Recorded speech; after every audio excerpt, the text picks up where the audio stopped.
Well, good morning and welcome back.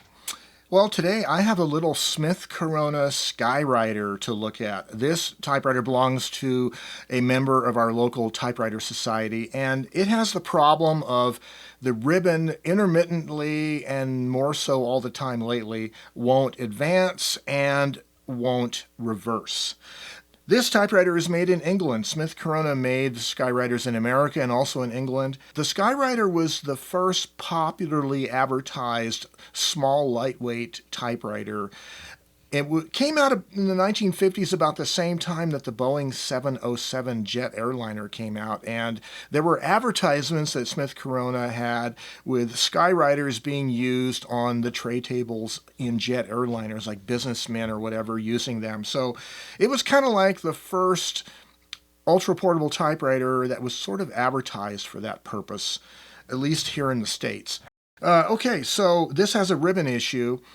I believe the problem is going to be there's a lot of little pivoting, rotating parts in the ribbon advance system and the ribbon reversing system. And I want to clean, degrease, and lightly lubricate all those joints. So let's get in and look at it. Stay tuned. Well, let's first of all talk about the supplies that we're going to need. I like to use these cotton buds or cotton swabs, and a really handy thing are mascara brushes. I have a set of mascara brushes I keep with the swabs, so mascara brushes, swabs, 91% isopropyl alcohol. I like to use it in a little squeeze bottle so I can direct it where I need it. And then I like to use a lightweight firearms oil. This is Hops 9 lubricating gun oil. You can use Triflow or any common firearms lubricant. Works pretty well. And then we're going to need some small screwdrivers, usually flat blade screwdrivers, slotted screwdrivers, and you might need a set of tweezers for some of the small screws. Well, to start with, I'm going to remove the ribbon, and this typewriter uses these sub-miniature sized spools. The Skywriter does. So we'll jam two type bars together and get the ribbon out of the vibrator like that. Set it aside. Ink on my fingers already. Okay, so the ribbon cover lid might be in the way of this. I'm not going to take it off, but if you needed to take it off, you have to bend these little brackets on one side in order to be able to remove it. But we're going to leave it where it's at right now, and I'm going to take off this ribbon spool cup. There's two slotted screws.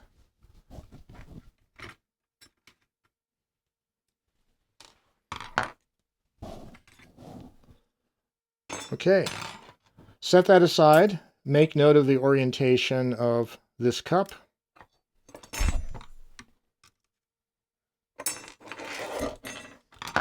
All right, so the next thing is we're going to pull off this little sprocket with the spindle. It has these fine teeth here. I want to clean out the hole of old gunk and also clean the shaft here. A little bit of alcohol. I'm going to get in the hole right here with a swab. And here right as well. And then the shaft that it rotates on, I want to clean that as well. Any old grease. Get around the base of this shaft. Get any old grease there. We're going to set that sprocket aside. Now, the next thing you'll make note of are these two little spring-loaded levers. These are shoulder screws. These pivoting levers pivot on the shoulder of these screws. I'm going to support this one underneath the bracket with my fingers so that I can press down on the screw and loosen the head. I'm just going to loosen it. I'm not going to completely take it out. It's not necessary. I'm going to do the same. Just loosen this screw. Break it free. There we go. And just loosen it. Don't take it off completely. This is where you're going to be using the mascara brush. I'm going to put some alcohol on the mascara brush, and I'm going to scrub underneath that shoulder and underneath the bracket that mounts to the shoulder in order to get as much of the hardened greases and dirt as possible from underneath that. And then you can wipe away the excess off your mascara brush onto a clean towel.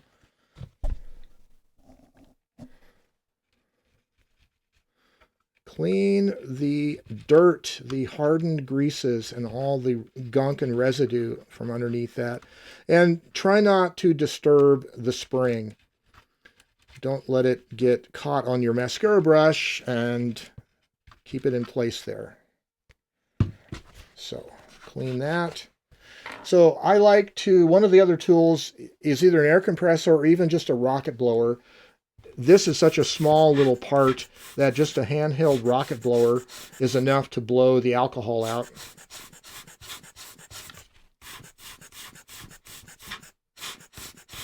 There we go. Okay, so then what I like to do, I'll take a cotton swab, I'll break off the end so I have this little paper stick, and I'm going to put a little drop of gun lubricant on it, and then I'm going to transfer that to the screw head and the little bracket.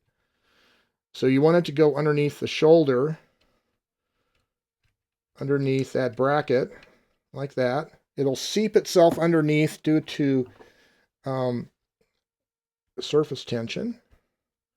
And now I want to tighten the screw down, but keep in mind that there's a shoulder underneath that screw.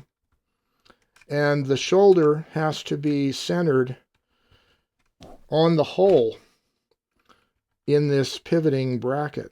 So the screw is tight, but the bracket freely rotates. That's how the shoulder screws work. Screw is tight and the bracket freely moves. Like that. Then, for our little sprocket here, I'm going to put a little drop of gun lubricant in the hole and set it down on the shaft like that. And spin it, and that should lubricate that shaft nicely. So I want to point out to you on the Skyriter, there is a reversing lever here by the keyboard. Actually, when you pull it forward toward the front of the machine, it's the drive sprocket. But you can see this little arm is to the right of this bracket, and this little arm, spring-loaded arm, is to the right of this bracket. And you can see how this bracket moves the ratchet of the sprocket, and this one holds it so it doesn't go backwards. That's when the right-hand spool is driving. So just make sure these levers are in the right position, because when you loosen the shoulder screw, it might have flipped over to the other side. Just a good little test. Let's clean and lubricate the pivot point for the reversing lever itself. Okay, so I'm looking at this from the back of the machine. This is the screw that we have to loosen. This is the triggering lever for the reversing. So I'm just going to loosen this shoulder screw. It might help to push the carriage further to the left of the machine. And my camera is certainly in the way. Like that.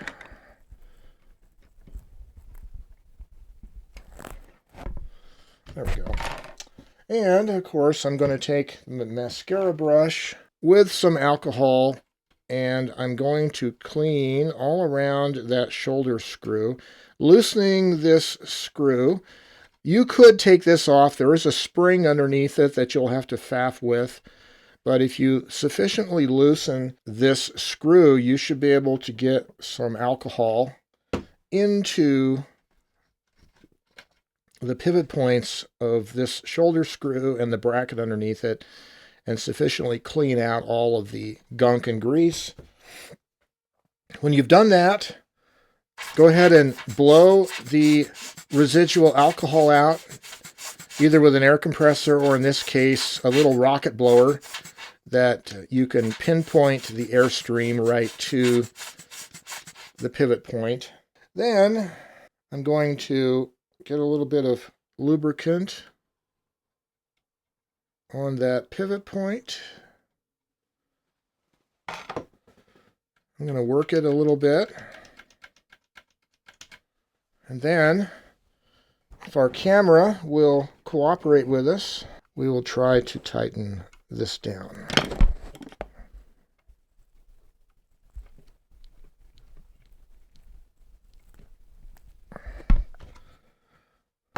Okay. And if you think you got a little bit too much lubricant, you can use a dry cotton swab and just clean off the excess. And testing it now, it should pivot freely. The screw is tight, but the shoulder is clean, and the bracket is pivoting on the shoulder screw nice and easily. Okay, before we put the ribbon cut back in, there's one other pivot point we have to clean up, and that is this pivot point right here. I'm actuating the manual ribbon reversing lever on the right side of the keyboard. This linkage comes over from that. And this pivot point right here, we're going to do the same way. We're going to loosen it. Underneath the shoulder screw, we're going to put some isopropyl alcohol and clean up all the dirt and old residue, hardened oils that might be underneath there. Give it a good scrubbing. Do better than I'm doing. I'm just sort of demonstrating it. I would be more thorough if I wasn't on camera here. Then I'm going to blow the alcohol dry as much as I can. Then, once again, we get our firearms lubricant, a little drop of it on our little Q-tip stick, and dribble that into the bracket and underneath the screw where the shoulder is. And then you're going to want to kind of work that lever. And now we can retighten the shoulder. And you want to verify that that pivots freely, it's not binding. And then to test out the right hand ribbon advancing system, I'm going to put the little sprocket wheel back on, set it to the right hand, and then I'm going to test type, and I should see the wheel moving. Just like that, as it's advancing. We're going to put the ribbon cup back into place. The two mounting screws are here and here. Okay, one more point where you're going to want to clean and lubricate is where this cross rod connects to the hole in this bracket here. And you're just going to want to do the same thing. Use your mascara brush with alcohol on it. Clean off all the gunk on that, blow it dry, and then put a little oil on that pivot point so that it's free to pivot and nothing is obstructing it. And then you're going to repeat the same thing on the left side. Take off the ribbon cup, take off the sprocket wheel, and do all the pivot points in the same way that I've shown you, including the cross rod down here that connects, right here, it connects to the other side, to the right side.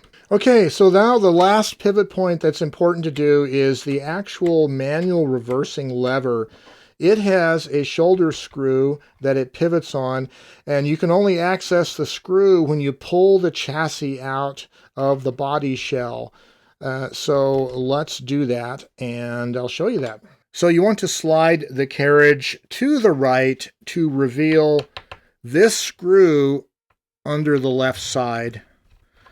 Screw and a washer, take it off. Now let's go to the right side. Slide the carriage all the way to the left, and on the right side underneath is this other screw and washer that anchors the chassis to the bottom plate as well. Let's center up the carriage. And now you're going to want to pick up the carriage and pull the chassis toward the rear of the machine, and that will remove it from the body shell. And I should point out that there are two of these little extensions, one on each side, in the chassis itself that fit into these brackets right here in the front. Okay, now I've propped up the chassis on the right side with a block, and this is the shoulder screw for the manual ribbon reverse lever. I want to loosen that up as we do.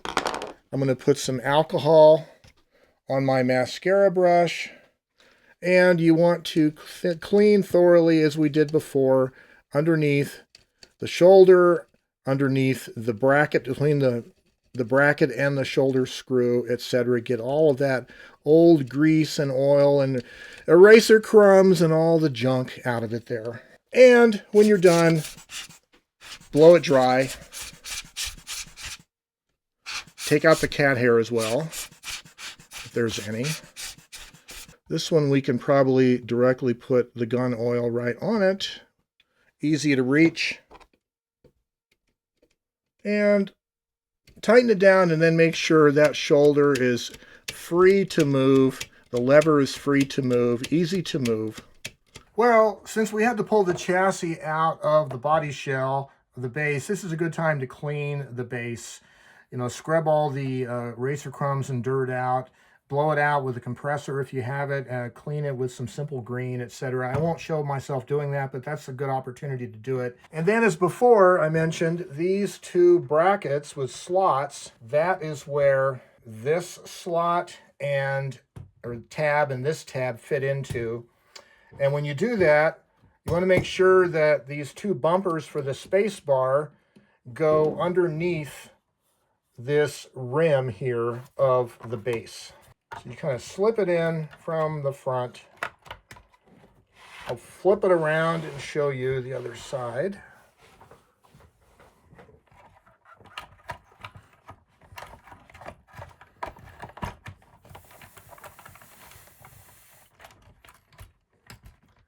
Get those tabs in the slots. They're going in the slots now. And then I want to get the bumpers for the space bar underneath the front frame.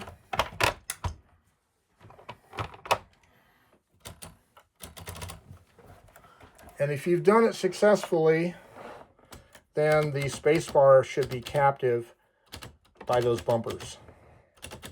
And now we want to put the two sets of screws and washers back into it. One right here and one on the other side. And let's just verify the space bar is working, the carriage moves good. And now we want to watch the operation of the ribbon spools. With the reversing lever pulled toward me, it should drive from the right side. And it's turning, as you can see. And then if I flip this lever here on the left, the reversing lever, get out of the way of the, and now it's reversed to the left side as well. And then if I flip the right one, it's now reversed back to the right. So that's how I can verify that my reversing is happening. And of course, what moves these two levers are the eyelets in the end of the ribbon. The eyelets are too fat to go through the slot, so as the ribbon is pulled, it moves the lever and does the reversing. Now, one of the things that needs to happen is when the ribbon direction does reverse, this lever should also flip by itself. So for instance, right now the left-hand spool is being driven, and this lever is up, and if I can do this all in one motion, let's see, I'll trip the lever, and if you might have seen that, it flipped back this way. And now if I trip the other one, that lever flips back up. So the reversing needs to move the lever itself. That's important. And that's one of the reasons why we wanted to go to the trouble of removing the chassis from the machine so we could properly clean and lubricate the pivot point for that lever. Well, ribbon advancing and ribbon reversing problems can be really troublesome on typewriters. You're typing along, happily going, and you're noticing that the printing is getting lighter and lighter. And, you know, it's just a huge distraction to the writing process. You really don't want to have to deal with it. These ribbon reversing systems and ribbon advancing systems can be troublesome, and really they're fraught with all those little rotating and pivoting metal points, metal parts. Like this manual reversing lever, it has a shoulder screw and a number of little pivoting levers on little tiny shoulder screws also in underneath each spool. And all those joints just need to be fully degreased of old gunk and oils that have hardened up and then blow that out, and then lightly put on some light, I like firearms lubricant, gun oil, a little bit on those pivot points, get them working good, and then reset the screws back to their position and test to make sure all those joints are free to move.